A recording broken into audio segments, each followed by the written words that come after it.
Hey everyone, good morning. Welcome to the Teach Better Today morning show where the Teach Better team gets to join you live every single morning, Monday through Friday at 7 a.m. Eastern. We have a great conversation headed your way with, I would say, a guest, but I have to tell you, she's been in the Teach Better family for a long stinking time. She's a contributor. She has a ton to share to support educators, and I love personally learning from her. So if you're not familiar, this is definitely going to be one of the people that you're going to be adding to your network, reaching out to, and continuing the conversation even after our show. We'll be right back.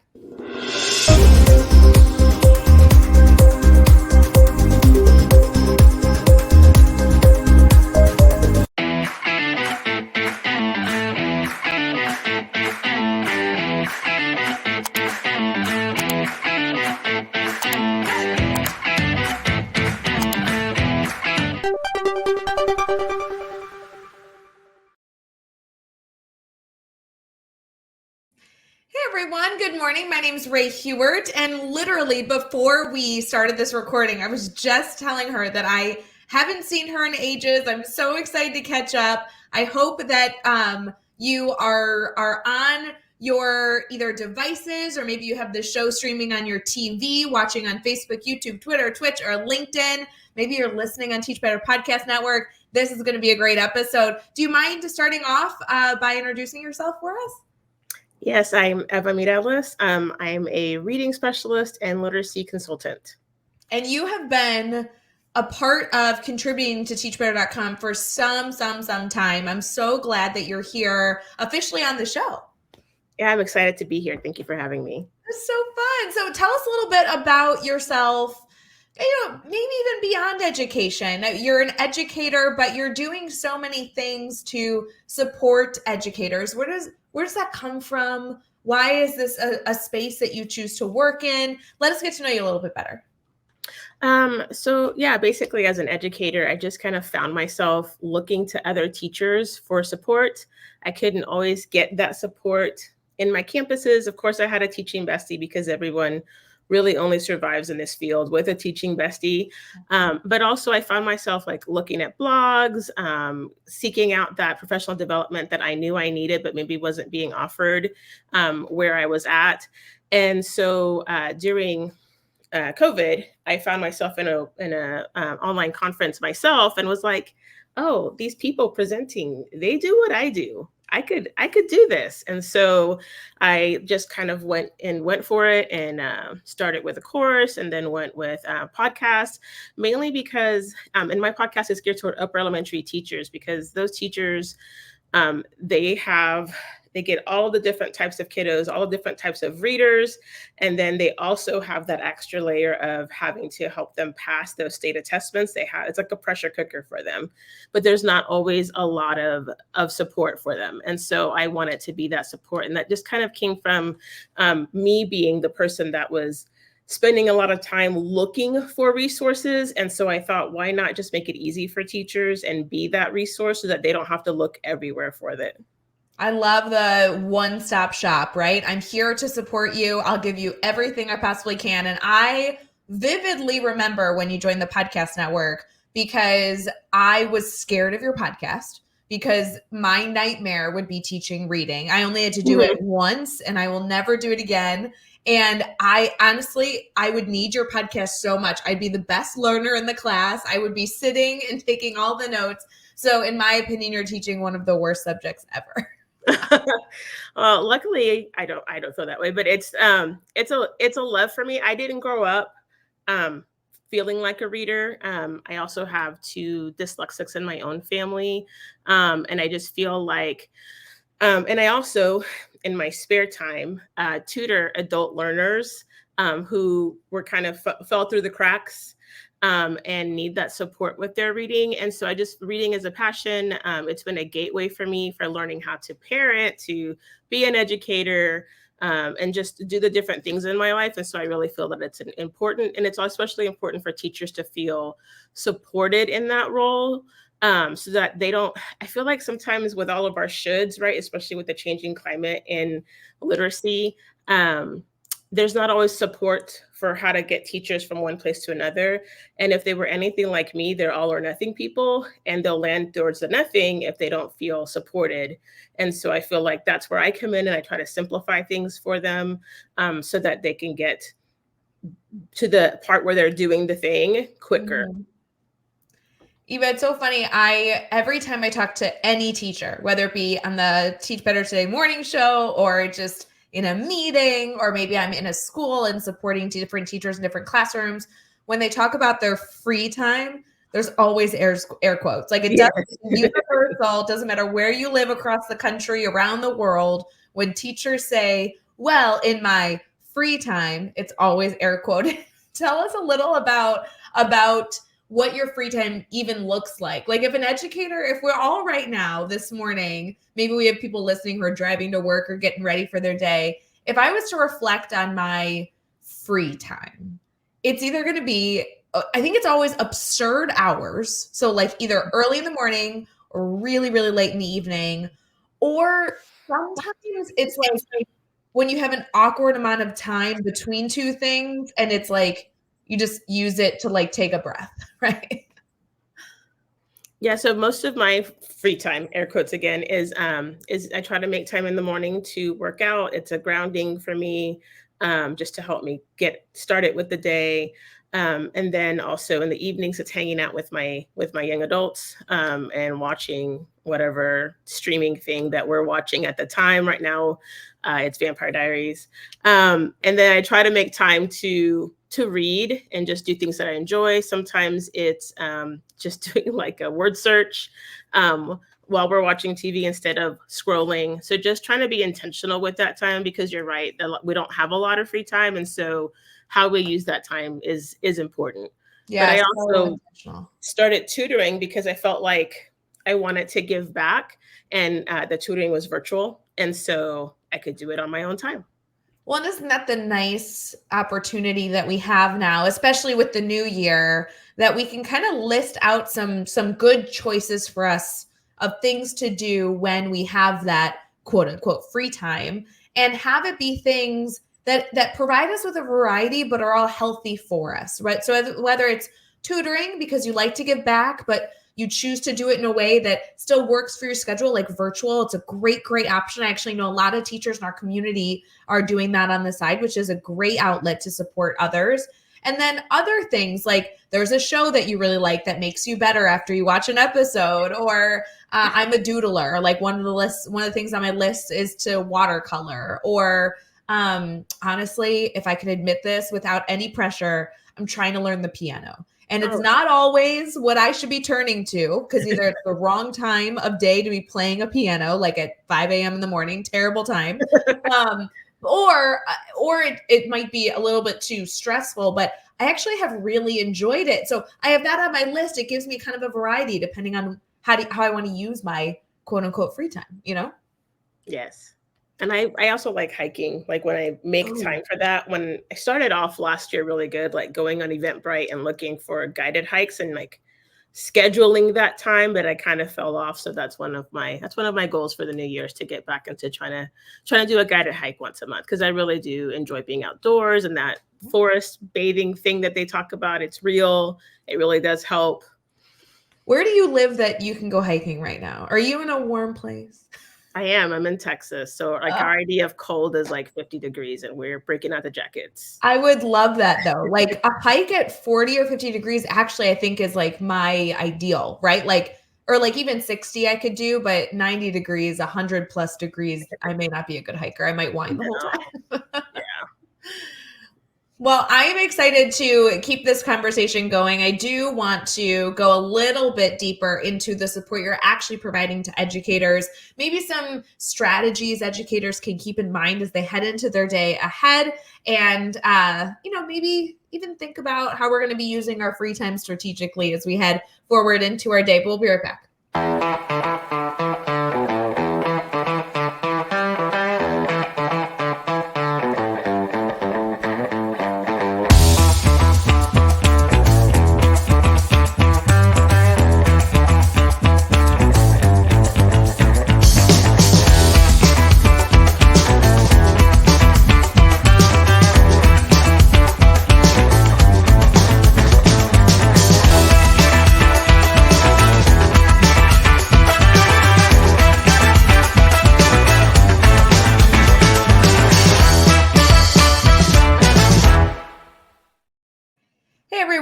are back with our Teach Better Today morning show, and we're here having a conversation about so many different things. One thing I do want to focus on, though, is supporting our secondary teachers, our upper, elementary, even middle school teachers with the concept of reading. Now, I will tell you, and I said it earlier, that makes me very nervous, but thankfully we have a guest on the show who is an expert and is constantly trying to share not only tips and tricks and strategies, but things that haven't worked and the ideas of how we can best serve our students during any given time throughout the year. So, Eva, if you had to reflect on maybe something that you feel like really is impactful for educators when you work with them, or something that you find yourself saying frequently, what comes to mind? Especially in this age of like box curriculum being handed down to teachers, or in the age of watered down PLCs, right, where we're all like taking a subject and one person's planning it and we're just kind of being gifted those plans. My main thing is know what you're teaching, right? So like take the time to really own the strategy or the skill and try it out yourself before you're teaching it to kids. And it sounds really simple, but it just gets super busy. Teachers are, they're overwhelmed and they don't feel like they have time. But then if you don't make the time and you get in front of kids, that's when the lesson's not hitting. That's when the kids are getting out of control because maybe you don't have your things ready. And so that's definitely something I find myself saying a lot, is like, even if the curriculum is being given to you or the lesson plans are being given to you, you need to make them work for you. And you're not going to be able to do that if you don't look at them ahead of time. And if you don't at least walk yourself through how you want to teach it. Because maybe that is a veteran teacher who's planned that lesson, or that box curriculum is being written by an expert, but they're not an expert on how you learn, and they're not an expert on how your students learn. It's extremely important. I don't know if this was common or maybe just more acceptable, but when I student taught, I worked with a teacher who would literally plan the next day's lesson after school the day before. So it was like the students would leave, the bell would ring, and then the planning for the next lesson, for tomorrow's lesson, would begin. And I found it to be stressful, to be honest. And I also felt, and maybe the teacher at the time didn't feel this way, but for me, I felt so uneducated on how we knew what the next thing to teach was. Because it kind of seemed like we were following this book, and it kind of seemed like maybe there was some sort of rhyme or reason, but more or less it just felt like almost a gut reaction. And I think teachers' guts are so, so, so valuable, especially in giving feedback. But being able to use the backwards design to identify where you want to go and kind of give yourself some time to get there so you can be strategic every single day, I found was always the way that I allowed my students to actually reach success in the end. So kind of that long-term planning, knowing the lesson ahead of time, not just 24 hours, but being able to really see the direction you're going, for me, allowed me to give better feedback. My stress level was lower. I know it's easier said than done, depending on what hurdles people have, but I'd love to help work through those hurdles if people maybe listening haven't found those solutions yet. Yes, and definitely when, because I host office hours for my teachers after school once a week. And so when they come and they're like, Eva, I just need help with figuring out my reading block, or I need help with, I've fallen off the wagon of scripting out my mini lesson. Can you help me get back on track with that? And whenever I can help them do that, their stress levels do go down. And it's because I think it's just our fight or flight in that moment. We're just so overwhelmed with all the other things that we forget how much capacity or how much bandwidth that gives us back when we do that planning. And so then we have the energy for the other things. Yeah, it's interesting. I do know that there are educators, I think I fall into this bucket myself, that do work well off the cuff, right? Like, hand me the topic a few minutes before, I'm going to be able to figure it out. I think it's that difference between you can figure it out, but you'll be more successful if you give yourself the time beforehand to be strategic, right? No one's saying you can't do it, like you're incapable, but think about how much better prepared you'll be for your students, and hopefully that stress level again continues to subside so you can have the capacity to support other areas that every teacher has. Yes. Is there anything else that you feel, maybe another helpful strategy you feel like educators should keep in mind as they move forward throughout their day, throughout their week? Just not to be afraid to ask for help, whether that help is in your own building, right? And sometimes I've run into this. I had a literacy coach that I asked to help support me with my students. I just had come back into education after being out to have my family, and they flat out told me they couldn't help me. And so that does happen. So I want to acknowledge that, because sometimes we're quick to tell people to ask for help, but we don't acknowledge that sometimes people aren't helpful in your own building. But also, I mean, I know there's people online, relationships I've built on Instagram, and you can find me at Miss Eva Mireles on Instagram and message me and reach out to me. I've helped people that way. I help people through the podcast. That's how I got a lot of help, was reading. Back then it was blogs, right? Everybody was blogging. And so that's how I found a lot of support, was blogging, was looking at blogs. And so asking for that support, but also that comes with monitoring your own learning. Like, really, we get so in the trenches and the weeds, and we get so overwhelmed that we forget to ask ourselves, like, how are we really doing? Do I really even understand the thing I'm teaching the student? And then if you don't know, or you can't find the answer, asking for that support, because the people who you feel comfortable asking more than likely want to help you, and want to help you find the answers, and they want you to be successful. I think that's a beautiful reminder as we continue forward in our day, looking at not only choosing to be prepared, know your content, get ahead of the game, but then also choose to ask for help. And if you come across certain situations where the people you've asked and reached out to can't support you, let's find the other people that can. There are people that can support you. And so I love the shout out of your Instagram handle. I want everyone to connect with you, whether you're reaching out on Instagram or sending someone on the team an email. I mean, there's somebody out there that can get you the support you need. If it's not in your building, then I love the suggestion that it might be virtual, right? Go online to who's writing blogs, who's producing podcasts, and how can we make sure that everyone in our community continues to get the support that they need? Really, really good reminders. I appreciate that. Before we wrap up our conversation here, do you mind sharing how our community can stay connected to you so they can reach out for that support? Yeah, so my podcast, which is a part of the Teach Better Podcast Network, which is the Reading Teachers Playbook, I produce weekly podcast episodes. That's definitely the best way to connect with me. And there's over 70 episodes for you to listen to there. I have a website, which is www.evamireles.com. And on there, I have courses that you can get on, resources. And of course, I have my free guide on how to craft a mini lesson, which is a great place to start if you're wanting to plan. That's a great way to get support and connect with me.